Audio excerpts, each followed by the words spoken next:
ও আল্লাহর বান্দারা, ওই নবীর জন্য কি একটু মায়া নাই? এই নবী দুনিয়ায় আসিয়া একবার আব্বা বলে ডাকতে পারে নাই। ও নবীর উম্মতের দল, ও নবীর আশিক উম্মত, রহমাতুল লিল আলামিন, একদিন মাঠের মধ্যে খেলা দেখতেছেন।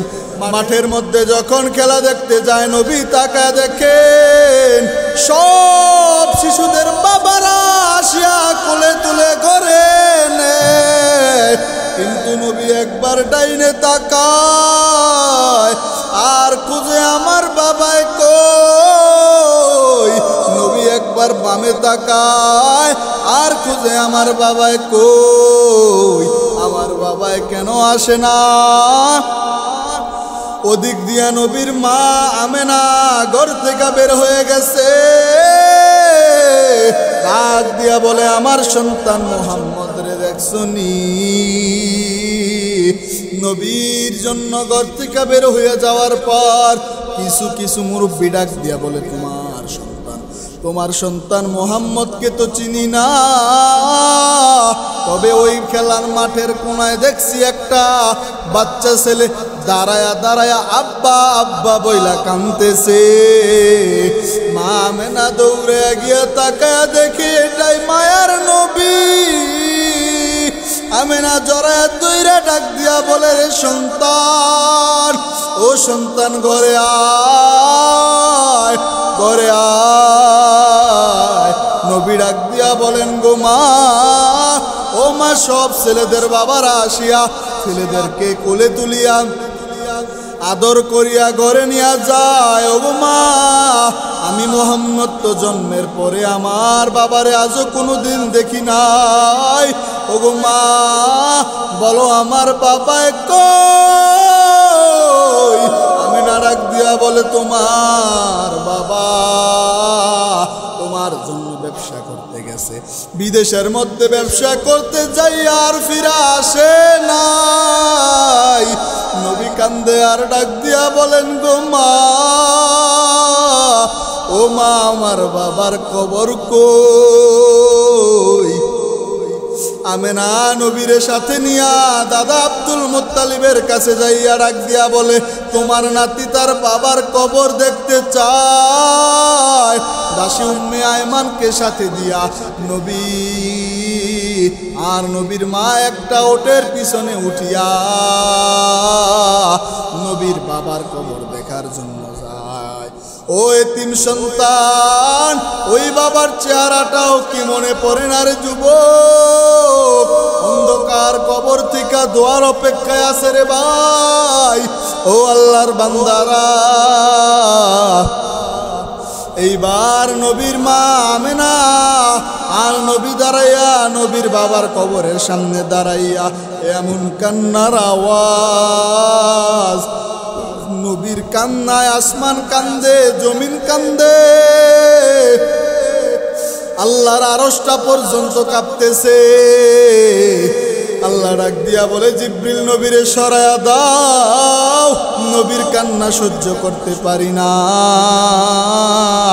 এইবার নবী কান্না মাখা কণ্ঠে বাবার কবর দেখিয়া বিদায় নেয়। কিছু দূর যাওয়ার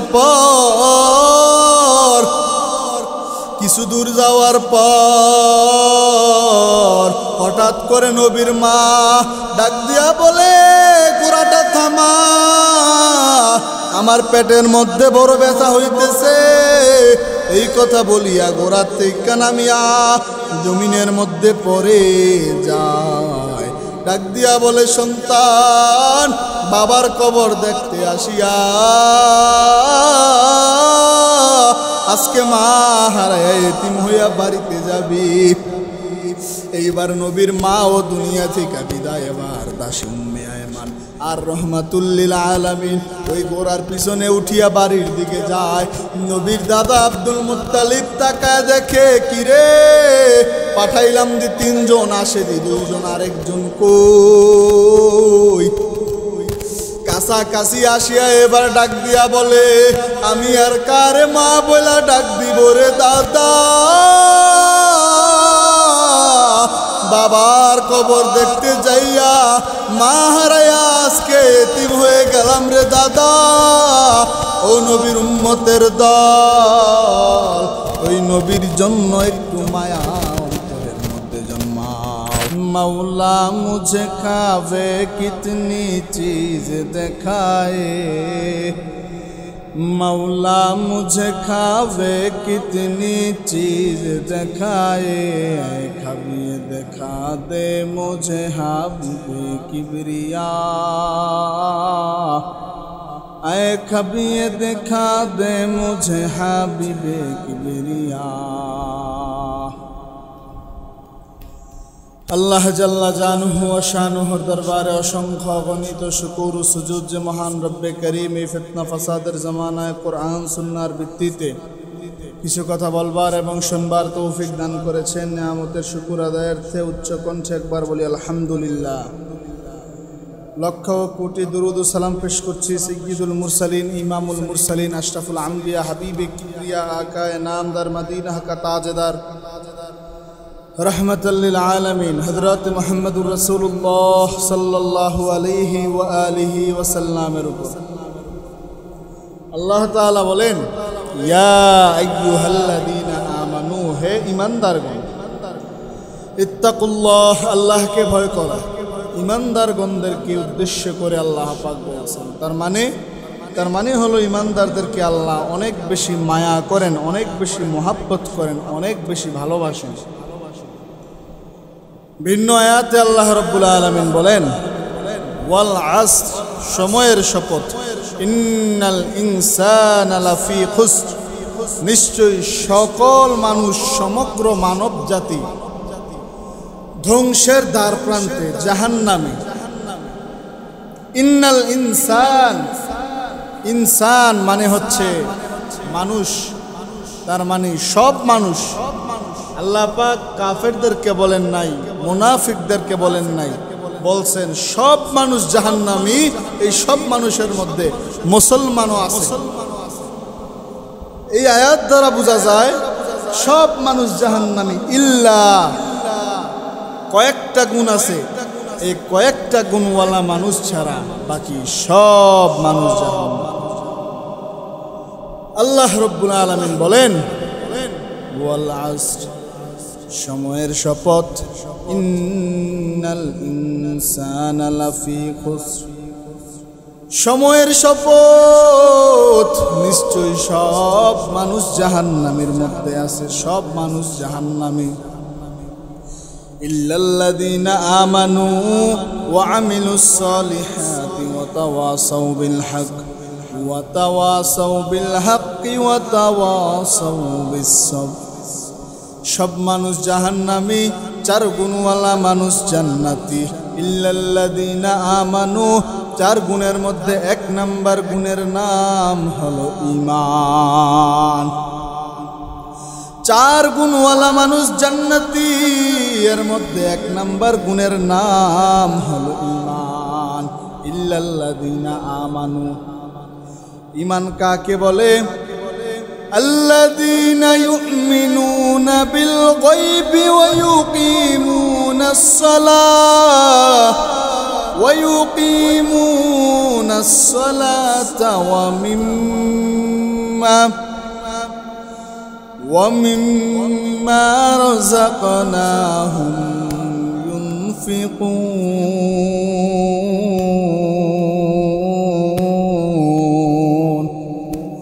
চার গুণওয়ালা মানুষ জান্নাতি, এর মধ্যে এক নম্বর গুণের নাম হলো ঈমান। ঈমান যার যত বেশি মজবুত, সে তত বেশি জান্নাতের দিকে আগানো।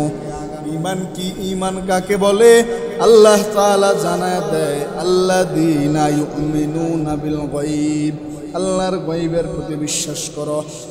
আল্লাহর গায়বের প্রতি বিশ্বাস করা মানে আমি দেখি না, কিন্তু আল্লাহ দেখতেছে, আল্লাহ দেখতেছে, আল্লাহ আমার দিকে তাকায় আছে, এই বিশ্বাস অন্তরের মধ্যে রাখার নাম হলো আল্লাযীনা ইউমিনুনা বিল গায়ব। এই বিশ্বাসটা অন্তরের মধ্যে রাখার নাম হলো আল্লাহর গায়বের প্রতি বিশ্বাস। আল্লাযীনা ইউমিনুনা বিল গায়ব। আমি খানা খাইতেছি, আমি নামাজ পড়তেছি, আল্লাহ দেখতেছে, আল্লাহ দেখতেছে। এই বিশ্বাসটা অন্তরের মধ্যে ঢুকায় দেওয়ার নাম হলো আল্লাহর গায়বের প্রতি বিশ্বাস। আমি যখন খানা খাই তখনও আমার আল্লাহ দেখে, আমি যখন রাস্তার মধ্যে হাঁটি তখনও আমার আল্লাহ দেখে, আমি যখন ঘুমাইতে যাই তখনও আমার আল্লাহ দেখে। এ যুবক আল্লাহর গোলাম, যেই আল্লাহর বান্দারা রাস্তার মধ্যে দাঁড়ায় দাঁড়ায় বিড়ি টানে তাদেরকেও সেই আল্লাহ দেখে। যে আল্লাহর বান্দারা অন্যের জমি থেকে আইলগুলা কাটিয়া কাটিয়া নিজের কাছে নিয়ে আসে, সেই অন্যায়টাও যিনি দেখেন তিনি হলেন আমার আল্লাহ। ইল্লাল্লাযীনা আমানু, আল্লাহর গায়বের প্রতি বিশ্বাস করো। আল্লাহর গায়বের প্রতি বিশ্বাস অন্তরের মধ্যে যদি কোনো বান্দা রাখে, ওই বান্দা চাইলেও দুনিয়ার মধ্যে কোনো অন্যায়ের দিকে যাইতে পারে না, কারণ ওই বান্দার বিশ্বাস আছে আল্লাহ তাকায় আছে, আল্লাহ দেখতেছে। আল্লাহর সামনে দাঁড়াইয়া কেমন করে অন্যায় করি, মায়ের সামনে দাঁড়াইয়া, বাবার সামনে দাঁড়াইয়া, উস্তাদের সামনে দাঁড়াইয়া কোনো রকম অন্যায় করা যায় না, কারণ অন্তরের মধ্যে ভালো করে গাথা আছে আমার মা সামনে দাঁড়ায় আছে, ভালো করে গাথা আছে আমার উস্তাদ দাঁড়ায় আছে। এতটুকু বিশ্বাস যদি আল্লাহর প্রতি কোনো মুমিনের থাকে, ওই বান্দা চাইলেও কোনো অন্যায় কাজ করতে পারে না, কারণ ওই বান্দা তো জানে আল্লাহ তাকে আছে, আল্লাহর সামনে কেমন করে অন্যায় করি। এই বিশ্বাসটা করিয়া গুনাহ থেকে ফিরে থাকার নাম হলো আল্লাহর গায়বের প্রতি বিশ্বাস। আল্লাযীনা ইউমিনুনা বিল গায়ব, আল্লাহর গায়বের প্রতি বিশ্বাস করো।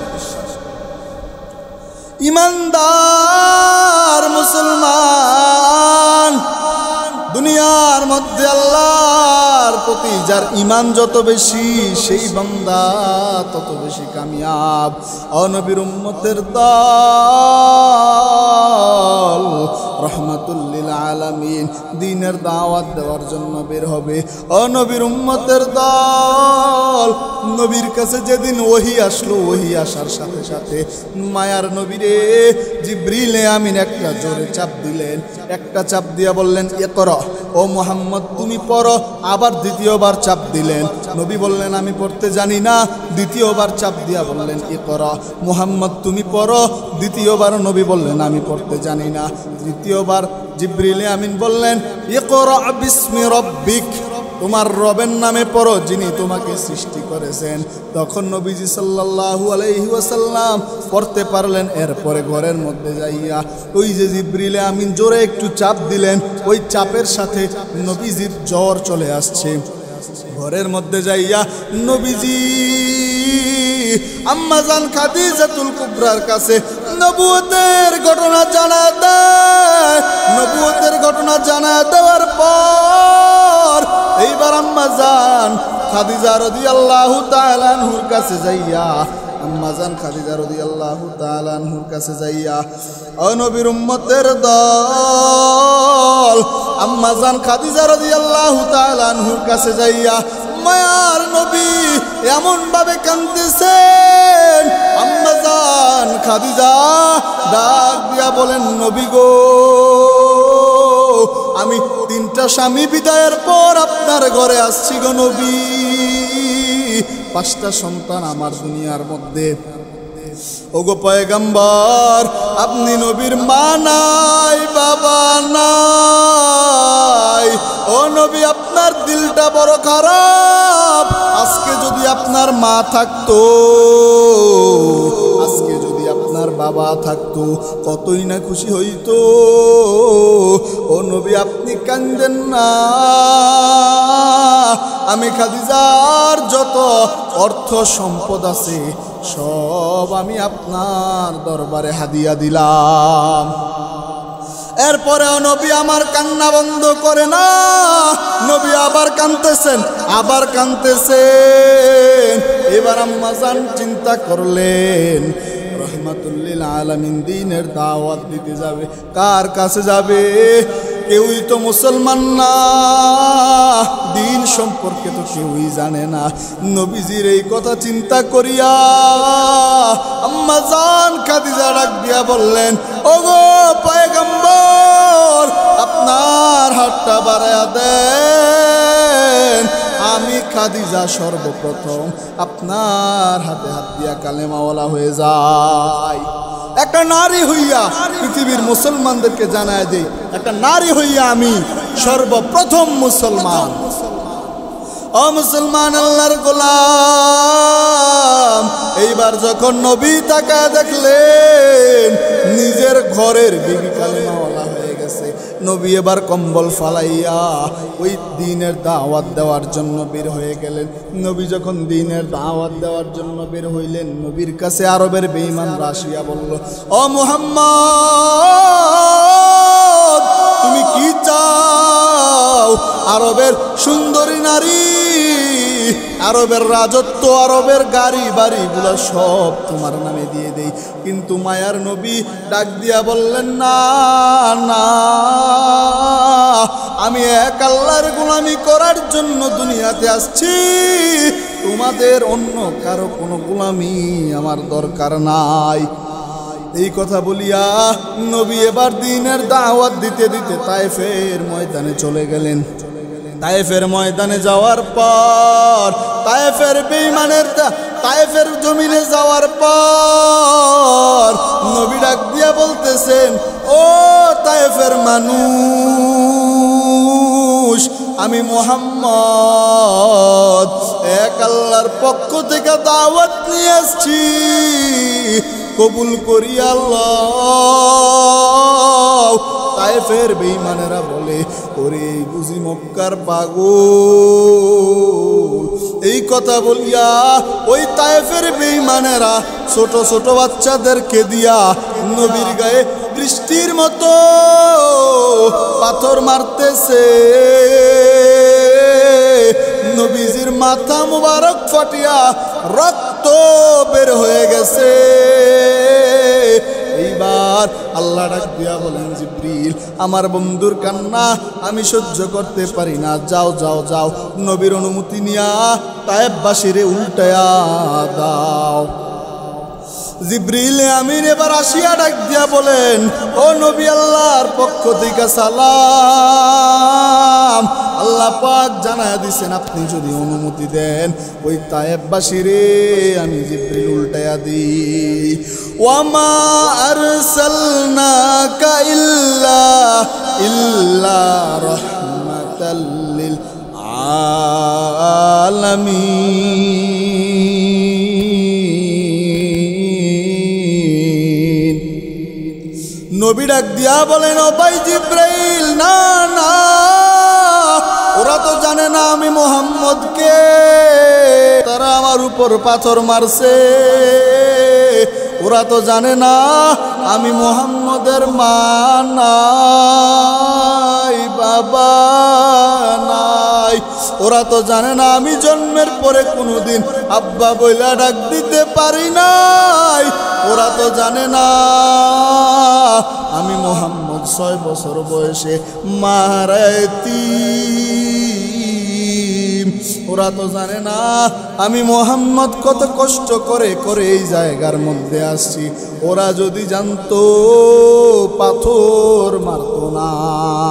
ও নবীর উম্মতের দল, ওই নবীর জন্য একটু কি দিলের মধ্যে মায়া লাগে না রে যুবক?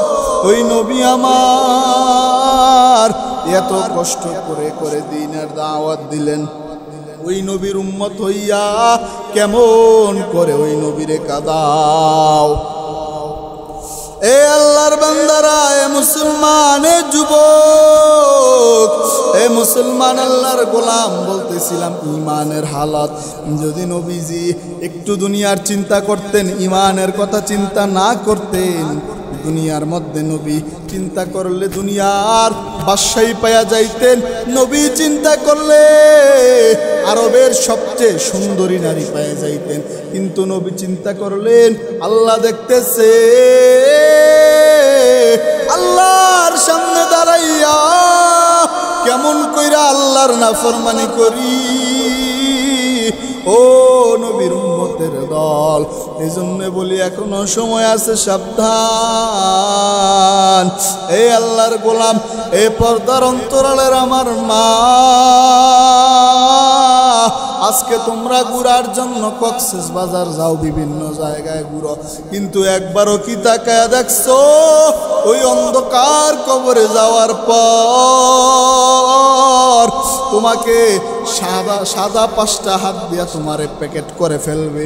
প্যাকেট করানোর পর যেই মানুষগুলা তোমার বিয়ের মধ্যে তোমারে লাল শাড়ি পরাইয়া ঘরের মধ্যে আনছে, কত মানুষ শরবত খাওয়াইছে, আবার একদিন এই ঘরের দুয়ার দিয়া ওই মানুষগুলা তোমারে অন্ধকার কবরের মধ্যে ফালাইয়া দিয়ে আসবে। ওই কবরে যাওয়ার পর কোনো পরিচয় চলবে না, কে মুসলমান, কে আল্লাহর বান্দা, কে ইহুদি, কে খ্রিস্টান, কে কোন পীরের মুরিদ, কে পীর, কে মেম্বার, কে এমপি, কে চেয়ারম্যান, কোনো পরিচয় চলবে না। ওই কবরে যাওয়ার পর কে কত টাকার মালিক, কোনো পরিচয় চলবে না। নিজের আপন সন্তানেরা আমার গায়ের গেঞ্জিটা বেলেট দিয়া কেটে কেটে রেখে দিবে রে আল্লাহর বান্দারা। ওই তারা একটু কান্নাকাটি করার পর মসজিদের মধ্যে এলান করে দিবে, অমুকের সন্তান অমুক দুনিয়ার মধ্যে নাই। আর এদিক দিয়া কেউ যাবে কাফন কেনার জন্য, কেউ যাবে বাঁশ কাটার জন্য, কেউ দৌড়াইবে কবর খনন করার জন্য। কবর খনন করার পর ওই আজানবিহীন একটা জানাজা দিয়া সবাই যাইয়া ওই মাটির গর্তের মধ্যে রাখিয়া পাড়াইয়া তোমারে আমারে দাফন করার পর সবাই যখন চলে যাবে তখন 3টা ফেরেশতা এসে 2টা ফেরেশতা এসে 3টা প্রশ্ন করবে। ওই কবরে কোনো পরিচয় চলবে না, তুমি পীর না তুমি মুরিদ না শাইখুল হাদিস না আলেম না মুফতি সাহেব না কোটি টাকার মালিক না মেম্বার না এমপি না চেয়ারম্যান, কোনো পরিচয় চলবে না। রবের পরিচয় দাও, ধর্মের পরিচয় দাও, ও বান্দা নবীর পরিচয় দাও। 3টা প্রশ্নের জবাব যে দিতে পারবা তার জন্য কবর হয়ে যাবে জান্নাতের বাগান। আল্লাহর নবী বলবেন, এ বান্দা, এ ফেরেশতা, আমার বান্দা সত্য কথা বলছে, আমার বান্দার কবরের মধ্যে জান্নাতের বিছানা বিছায়া দাও। আর যেই বান্দা জবাব দিতে পারবে না ওই বান্দার কবরটা হয়ে যাবে জাহান্নামের টুকরা। 2 পার্শ্বের মাটি এমন জোরে চাপ, ওই চাপের সাথে পাথরের হাড্ডিগুলা ভেঙে চুরমার হয়ে যাবে। ও বান্দা, ওই কবরটা হয়ে যাবে একটা সাপের গর্ত। ও আল্লাহর বান্দারা, ওই কিয়ামত পর্যন্ত ওই কবরের মধ্যে আযাব আসতেই থাকবে। ও নবীর উম্মত, আমি টুপিওয়ালা বইলা পার পেয়ে যাব কোনো গ্যারান্টি নাই। নবীজির সাহাবী হযরত ওসমান রাদিয়াল্লাহু আনহু, জলিলুল কদর সাহাবী, জান্নাতের টিকিট পাওয়া সাহাবী, কবরের সামনে দিয়া গেলে হাউমাউ করে কান্না করতেছে। ডাক দিয়া বলে, ওসমান, তুমি তো জান্নাতের টিকিট পাওয়া সাহাবী, তুমি কেন কান্না করো? ওসমান বলে, আমি যখন কবরের সামনে দিয়া যাই আমার বড় ভয় হয়, ওই অন্ধকার কবরে আমি একা একা কেমনে থাকবো। ও আল্লাহর বান্দারা, অর্ধ জাহানের বাদশা হযরত ওমর রাদিয়াল্লাহু তাআলা আনহু ঈদের দিন দরজা লাগায়া কান্দে। ডাক দিয়া বলে, ওমর, আজকে ঈদের দিন কেন কাঁদো? আজকে তো খুশির দিন, একটু আনন্দ করো। ওমর ডাক দিয়া বলে, খুশি তো তার জন্য যার কোনো টেনশন নাই। ডাক দিয়া বলে, ওমর, তুমি তো অর্ধ জাহানের বাদশা, তুমি অর্ধেক পৃথিবীর রাজা, তোমার আবার কিসের টেনশন? ওমর ডাক দিয়া বলে, রমাজানে রোজা রাখলাম কবুল হইল কিনা টেনশন, তাহাজ্জুদ সেহরি ইফতার করলাম কবুল হইল কিনা টেনশন। ডাক দিয়া বলে, ওমর তুমি তো জান্নাতের টিকিট পাওয়া সাহাবী। ওমর ডাক দিয়া বলে, যে আল্লাহ জান্নাতের টিকিট দেয় ওই আল্লাহ আবার জান্নাতের টিকিট নিয়ে নিতে পারি। আর তুমি আর আমি আজ অহংকারে ভরা রসুলের হাতে গড়া সাহাবী হযরত আবু বকর সিদ্দিক রাদিয়াল্লাহু তাআলা আনহু। একদিন নামাজের মধ্যে এক আয়াত নাজিল হয়ে গেল, যে আয়াতের অর্থ হলো, আল্লাহ ডাক দিয়া বলেন, আমি আল্লাহ মুমিনের জানমাল কিনে নিলাম, বিনিময়ে জান্নাত দিয়ে দিলাম। আবু বকর এমন কান্না, এমন কান্না, ডাক দিয়া বলে, আবু বকর নামাজের মধ্যে এমন কান্না কেন করলা? আবু বকর ডাক দিয়া বলেন, নবী যখন আয়াত পড়লেন, আল্লাহ পাক মুমিনের জান মাল কিনে নিলেন, বিনিময়ে জান্নাত দিয়ে দিলেন, আমার এমন কান্না আর এমন ভয়। ডাক দিয়া বলে, ও আবু বকর, এখানে তো ভয়ের কিছুই নাই, আর বরং আল্লাহ, এটা তো খুশির সংবাদ, খুশির একটা আয়াত। আল্লাহ তোমার জানমালের বিনিময়ে তোমারে জান্নাত দিয়ে দিবেন। আবু বকর ডাক দিয়া বলেন, ও ভাই, আমি একজন কাপড়ের ব্যবসায়ী, আমি একজন কাপড়ের দোকানদার। আজকে সকালবেলা একটা বুড়ি মহিলা আমার দোকানের সামনে একটা কাপড় নিয়ে আইসা ডাক দিয়া বলে, ও আবু বকর, 7 দিন আগে 8 দিন আগে তোমার থেকে একটা কাপড় কিনে আনিছি, আজ এই কাপড়টা ফেরত আনলাম, তোমার কাপড় তুমি ফেরত নাও, আমার টাকা আমারে ফিরাইয়া দাও। আবু বকর বলেন, আমি বললাম, ও মা, কেন, কাপড়ে কি কোনো সমস্যা আছে নাকি? ওই মহিলা ডাক দিয়া বলে, না না, তোমার কাপড়ে কোনো সমস্যা নাই, কিন্তু তোমার কাপড় আমার পছন্দ হয় নাই। ওই আল্লাহ পাক বললেন, মুমিনের জানমালের বিনিময়ে জান্নাত দিয়ে দিছেন। হাসরের ময়দানে যদি আল্লাহ ডাক দিয়া বলে, আবু বকর, নামাজ পড়ছো, আমার কবুল হয় নাই, আমার পছন্দ হয় নাই, তোমার জিকির আমার পছন্দ হয় নাই, তোমার রোজা আমার পছন্দ হয় নাই, নাও নাও নাও, তোমার নামাজ জিকির তুমি নিয়ে যাও, আমার জান্নাত আমারে দিয়া দাও। ওই দিন আমি আবু বকরের কি উপায় হবে?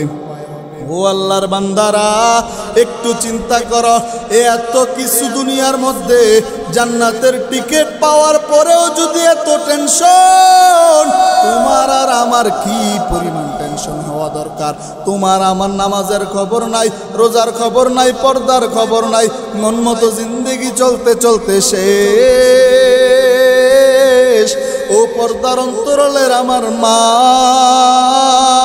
পা ধইরা বলি গো মা, জীবনে তো কম অন্যায় করো নাই, কম গুনাহ করো নাই, এমন কোনো দিন নাই, এমন কোনো জায়গা নাই হাত দিয়া গুনাহ করি নাই, পা দিয়া গুনাহ করি নাই। গুনাহ করতে করতে আর কত গুনাহ করলে মনের স্বাদ মিটবে?